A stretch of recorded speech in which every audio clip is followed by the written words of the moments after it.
پاکستان کی 90% لڑکیوں کی طرح کہ آپ کا ہمسفر بھی کوئی فوجی ہو، کیا آپ کسی فوجی کی تمنا نہیں رکھتی؟ عزیر کے قدم جانے کو سست پڑ گئے، شاید وہ اس کا جواب سننا چاہتا تھا۔ نہیں آنیا، میں ایسی کوئی خواہش نہیں رکھتی کہ میں کسی فوجی کے خواب دیکھوں، بلکہ میں اس سے بڑی خواہش رکھتی ہوں، وہ یہ کہ کوئی فوجی میرے خواب دیکھے، میں نہیں، وہ میرے حصول کی آرزو کرے۔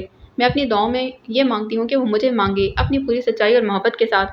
یہ بات کرتے وہ نہیں جانتی تھی کہ بعض دعائیں بہت جلد پوری ہوتی ہیں، بس زبان سے نکلنے کی دیر ہوتی ہے۔ آپ کا مطلب ہے کہ اسکول میں آپ مجھے پہلی بار نہیں ملے تھے، بلکہ اس دن آپ مجھے جان بوجھ کر تنگ کر رہے تھے؟ وہ سارا واقعہ یاد کرنے کے بعد حیرانی سے بولی تھی۔ اب وہ چھوڑیں، کام کی بات پر آئیں۔ آپ کی اس خواہش کو پچھلے 2.5 سال سے میں پورا کر رہا ہوں، اس کا کیا؟ وہ اس کی آنکھوں میں دیکھتے بولا۔ اگر وہ سوچ رہا تھا کہ وہ دعا میڈم کو شرماتے لے جاتے دیکھے تو اس کی سوچ نہایت غلط تھی۔ وہ اس کی بات کے مفہوم کو سمجھتی پھر سے ناشتے کی جانب متوجہ ہو گئی۔ امن صاحب، آپ بھول رہے ہیں کہ میں نے کہا تھا کہ کوئی فوجی۔ ہاں تو اس وقت میں فوجی ہی تھا نا، اس لیے آپ کی وہ دعا میرے اور آپ کے حق میں قبول ہو گئی۔ پھر کیا بتاؤں، کہاں کہاں نہیں میں نے آپ کو تلاش کیا۔ دوسری ملاقات کے بعد تو آپ گدھے کے سر سے سینگ کی طرح غائب ہو گئی۔ تیسری دفعہ جب اس دن خون میں لت پت دیکھا تھا تو مجھے ایسے لگا کہ جیسے میری سانسیں رک گئی ہوں۔ بہت دعائیں کی تھی میں نے۔ وہ جلد سے بولتا ہوا اپنے جذبات کی سچائی بتا رہا تھا۔ اسے سمجھ نہیں آیا کہ جواباً کیا کہے، خاموش رہی۔ مجھے پتا ہے شاید میں یہ سب کہنے میں بہت جلدی کر رہا ہوں، مگر ہم جس فیلڈ میں ہیں نا، اس میں زندگی اور موت کا کوئی بھروسہ نہیں۔ مجھے میری سکس سینس کہہ رہی ہے کہ مجھے یہ سب کہنے کا موقع دوبارہ نہیں ملے گا۔ وہ انگلیاں چٹکھاتے اداسی سے کہہ رہا تھا۔ دعا کے دل کو کچھ ہوا تھا اس کی باتیں سن کر۔ وہ نم آنکھوں سے اسے دیکھے گئی۔ اگر میرا آپریشن کامیاب نہ ہوا تو میں ساری زندگی یوں ہی ویل چیئر پر بھی گزار دوں گی۔ کیا آپ اس ساری زندگی ایک معذور کے ساتھ گزار سکتے ہیں؟ ہاں بالکل، ایک لمحے کا توقف کیے بنا جواب آیا تھا۔ چند منٹ یوں ہی خاموشی سے گزر گئے۔ وہ اپنے آپ کو سنبھالتے پہلے والی دعا بن گئی تھی۔ اچھا تو امن صاحب، اس مسئلے پر ہم پاکستان جا کر بات کریں گے، فی الحال آپ میرا پلان سنیے جو میں نے کل کے لیے بنایا ہے۔ وہ سرگوشی کے انداز میں اسے بتا رہی تھی کہ وہ کل سونیا کے گھر کیا کرنے جا رہی ہے۔ ای میل کا انتظار کرتے 2 دن مزید گزر چکے تھے۔ وہ سب گھنٹوں بیٹھے رہتے کہ شاید اب آ جائے، مگر ہر دفعہ مایوسی کا سامنا کرنا پڑتا۔ ان 2 دنوں میں ایک تبدیلی یہ آئی کہ وکاش کا رویہ فراز اور ہادی کے ساتھ بہت پراسرار ہو گیا تھا۔ وہ انہیں ہر وقت عجیب سی نظروں سے دیکھتا رہتا، لیکن وہ دونوں نظر انداز کر دیتے۔ سوچنے کے لیے ان کے پاس اس سے بڑے مسائل تھے۔ وہ 13 اگست کا عام دنوں جیسا ہی ایک دن تھا۔ اس دن ورما اور راجیش کا منصوبہ تھا کہ اپنے بڑوں سے بات کر کے میل کی بابت دریافت کیا جا سکے۔ اس سلسلے میں را کے تینوں ایجنٹس اور افراد ایک خفیہ ٹھکانے کی طرف گئے تھے تاکہ وہاں سے رابطہ کیا جا سکے۔ ہادی نے البتہ معذرت کر لی تھی کہ وہ نہیں جا سکے گا کیونکہ اس کی طبیعت خراب ہے۔ وہ چاروں سے فلیٹ میں ہی چھوڑ کر روانہ ہو گئے۔ پین کلر اور کھانا کھا کر وہ کمرے میں جا کر سو گیا۔ پتہ نہیں اس کا سر بھاری کیوں ہو رہا تھا۔ 15 منٹ بعد موبائل بجا تو اس کی نیند ٹوٹی۔ مندی آنکھوں سے فون کرنے والے کا نام دیکھا تو ساری نیند منٹ میں پہلے سے ہی غائب ہو گئی۔ السلام علیکم سر۔ اٹھ کر بیٹھتے ہوئے اس نے جلدی سے میجر عاصم کی کال ریسیو کی۔ وعلیکم السلام۔ افراز کہاں ہے؟ فون کیوں نہیں اٹھا رہا؟ اتنی دفعہ رنگ کر چکا ہوں۔ سر وہ تو اس کے ساتھ باہر گیا ہے، شاید اسی لیے کال نہیں ریسیو کر رہا۔ ان کے سامنے آپ سے بات کرے گا تو انہیں شک ہو جائے گا۔ ہادی نے وضاحت دی۔ ہادی تم اس وقت کہاں ہو؟ انہوں نے چونکتے ہوئے پوچھا۔ سر میری طبیعت ٹھیک نہیں تو میں فلیٹ میں ہی ہوں۔ کیا ہوا سر، کوئی بات ہوئی ہے کیا؟ ہادی نے تشویش سے پوچھا۔ بہت بڑی گڑبڑ ہو گئی ہے ہادی۔ وہ میل تو اسی دن بھیج دی گئی تھی، مگر تم لوگوں کو ابھی تک اگر نہیں ملی تو اس کا مطلب ہے کہ وہ تم دونوں سے جان بوجھ کر چھپائی گئی ہے۔ کیا؟ وہ شدید حیرت سے اٹھ کھڑا ہوا۔ میجر سکندر کے مطابق وہ میل موصول ہو چکی ہے، انہوں نے کنفرم کرنے کے بعد رپورٹ کی ہے۔ میجر عاصم کو بھی سمجھ نہیں آ رہی کہ اگر وہ میل آ چکی ہے تو ابھی تک ان کے ہاتھ کیوں نہیں لگی۔ سر اگر ان لوگوں کو وہ میل مل چکی ہے تو ہمیں پتہ چل جاتا۔ ہادی نے الجھن سے ادھر ادھر چکر کاٹتے کہا۔ کہیں ایسا تو نہیں کہ وہ میل جان بوجھ کر تم دونوں سے چھپائی گئی ہو سکتا ہے ان کو شک ہو گیا ہو۔ لیکن سر اگر ان کو شک ہوتا تو اب تک وہ ہمیں مار چکے ہوتے۔ اتنے اچھے تو وہ ہیں نہیں کہ اپنے دشمنوں کو چھوڑ دیں۔ اور راجیش اور ورما تو خود اتنا پریشان ہو رہے تھے کہ ابھی تک میل نہیں آئی۔ اس نے ماتھے کو دباتے ہوئے روانی سے کہا۔ سر میں دوبارہ درد شروع ہو چکا تھا۔ صرف 2 کو ٹینشن ہے، تیسرے کو نہیں۔ میجر عاصم نے چپتے ہوئے انداز میں پوچھا تو وہ ایک لمحے کو ٹھہر سا گیا۔ یہ اس نے کیوں نہیں سوچا کہ تیسرے کو ٹینشن کیوں نہیں؟ راجیش اور ورما کے برعکس وکاش کو میل کے آنے یا نہ آنے کی کوئی فکر نہیں تھی۔ وہ تو ابھی بھی بڑوں سے رابطے کے حق میں نہیں تھا۔ کیوں؟ اسے ٹینشن کیوں نہیں تھی؟ اور وہ اتنا پرسکون کیوں نظر آتا تھا؟ وہ اس کا ہادی اور افراز کو عجیب طرح سے دیکھنا ذو معنی فکرے۔ اس نے کڑی سے کڑی ملائی۔ اوہ نو، اس کا مطلب ہے وکاش کو وہ میل مل چکی ہے، مگر کب اور کیسے؟ سر آپ نے کہا کہ وہ میل اسی دن بھیج دی گئی تھی، اس نے پرسوچ انداز میں کہا، مگر اس دن ہم سب جاگ رہے تھے اور ای میل کا انتظار کر رہے تھے۔ ایک لمحے کے لیے بھی کمپیوٹر کے آگے سے ہٹے نہیں، اور نہ ہی اس رات کو کوئی خلاف معمول بات ہوئی۔ آر یو شیور ہادی کہ ای میل کا راز اسی رات میں چھپا ہوا ہے؟ میجر نے بے چینی سے پوچھا۔